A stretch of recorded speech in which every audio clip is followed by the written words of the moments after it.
जय हिंद बच्चों, स्वागत है नई वीडियो में। आज की इस वीडियो में हम लोग देखने वाले हैं कि अपने प्रधानाध्यापक के पास स्वच्छ जल को लेकर के किस प्रकार से आवेदन लिखना है। ठीक है, उसको आज हम लोग सीखेंगे इस वीडियो में। तो इस वीडियो के अंत तक बने रहिए। आइए हम लोग देखते हैं किस प्रकार से पत्र लिखा जाता है।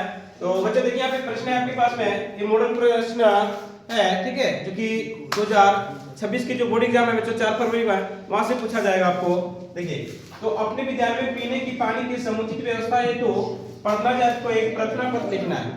यानी कहने का अर्थ है बच्चों कि अपने विद्यालय में, कहाँ पे, अपने विद्यालय में स्वच्छ जल यानी कि पीने के जो जल होते हैं उनकी समुचित व्यवस्था यानी कि अच्छी व्यवस्था के लिए अपने विद्यालय के जो प्रिंसिपल साहब हैं उनको एक पत्र लिखना है। ठीक है, चलिए देखिए, तो सबसे पहले फॉर्मेलिटी है, इसको लिखना है सेवा में श्रीमान प्रधानाध्यापक महोदय। सेवा में श्रीमान प्रधानाध्यापक महोदय, +2 उच्च विद्यालय ताराटांड, क्योंकि नजदीकी यहाँ पे आप लोग ताराटांड का स्टूडेंट है इसलिए यहाँ पे इसका उल्लेख कर रहे हैं। ठीक है, बाकी यहाँ पे जो जल की व्यवस्था है वो उत्तम है, उसे हमें पता है। ठीक है, लेकिन फिर भी हम लोग एप्लीकेशन लिखना है तो कुछ ना कुछ तो बताना होगा।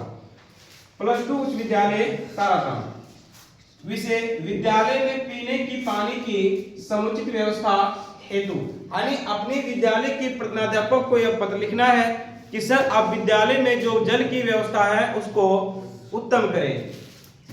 वहां से निवेदन पूर्वक कहना है कि हमारे विद्यालय मतलब किसके, हम सबों के, हमारे बाप के नहीं। ठीक है, यानी जहां भी हम लोग अध्ययन कर रहे हैं में पीने की पानी की समुचित व्यवस्था नहीं होने के कारण, यानी वहां पे क्या है, पानी की सही व्यवस्था नहीं है। ठीक है, छात्रों में कई प्रकार की कठिनाइयों का सामना करना पड़ता है। यानी हमारे विद्यालय में जल की अच्छी व्यवस्था नहीं होने के कारण कई प्रकार की कठिनाइयों को जो होता है सामना छात्रों को करना पड़ रहा है तो पड़ता है। टिफिन के समय, यानी कि जब हम लोग क्या होता है, टिफिन मिलता है ना आप लोग को, तो टिफिन के समय कुछ ना कुछ तो बच्चे खाते ही हैं।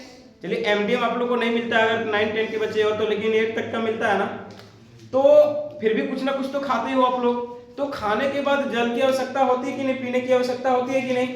तो पानी पीने के लिए कहाँ जाओगे, विद्यालय में तो रहना पड़ेगा ना। तो विद्यालय में क्या है कि जल की सही व्यवस्था नहीं होने के कारण, स्वच्छ पानी की व्यवस्था नहीं होने के कारण क्या होता है कि बच्चे को कई प्रकार की परेशानियां होती है। और जो जल में, जो विद्यालय में उपलब्ध जल है उनका सेवन करने से क्या हो रहा है कि कई जो छात्र छात्राएं हैं वो बीमार हो रहे हैं। क्या हो रहे हैं, बीमार हो। क्योंकि हम लोग को पता है कि स्वच्छ जल या तो फिर जो दूषित जल होते हैं उनका सेवन करने से कई प्रकार के घातक बीमारियां उत्पन्न होती है।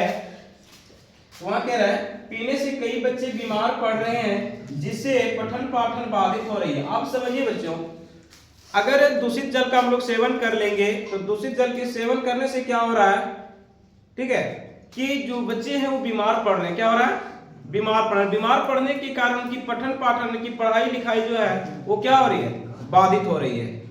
ठीक है, बाधित हो रही है। अतः आपसे नम्र निवेदन है, यानी आपसे नम्र निवेदन है कि विद्यालय में स्वच्छ जल की व्यवस्था करने का कृपा प्रदान करें। आप तो प्रयास करें, कष्ट करें, लिख पाओगे। इसके लिए हम सभी छात्र छात्राएं, हम सभी छात्र आपके सदा आभारी बने रहेंगे। इतना लिख पाओगे। देख लीजिएगा, आपका आज्ञाकारी छात्र, आजकल सब आज्ञाकारी छात्र ही होता है ना, सर का बात पूरा मानता है, इसलिए लिख लीजिए आपका आज्ञाकारी छात्र, छात्रा या छात्रा का हमने उल्लेख किया है, नाम लिख लीजिए। ठीक है, सभी अपने अपना नाम लिखिएगा, यहाँ डुप्लीकेट इसका कॉपी नहीं कीजिएगा एग्जाम में। ठीक है, अपना नाम यहाँ पे लिख रहा है अमित, या पता चलेगा नाम संध्या कुमारी, चेक करने वाला आ रही।